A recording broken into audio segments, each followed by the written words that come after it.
I had a gentleman who won the lottery, and I kind of didn't believe him when he told me he'd won it.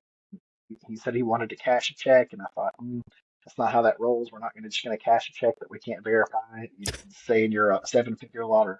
Yeah. But he actually did win the lottery, and he asked us to. He told us he wanted to cash it. I said, look, you'll need to go to the other bank and get the cash from those guys, but we'll be happy to deposit it and help you with a plan to keep it safe. The next day he comes in, but not in the morning when he said he was going to come by. In fact, he had asked us if we'd have some folks there a little early so he could come in and bring the cash in before we opened. And no, he made it in about 3 p.m. Um, and I asked him, I said, hey, we were here early like we had talked about. What happened? And he says, well, on the way there, I had to pick up a couple items, and he had gotten himself and his wife his and her Rolexes, and then he'd also gotten his and her truck. Oh, So, he had already spent at least 100, maybe $200,000 in 24 hours.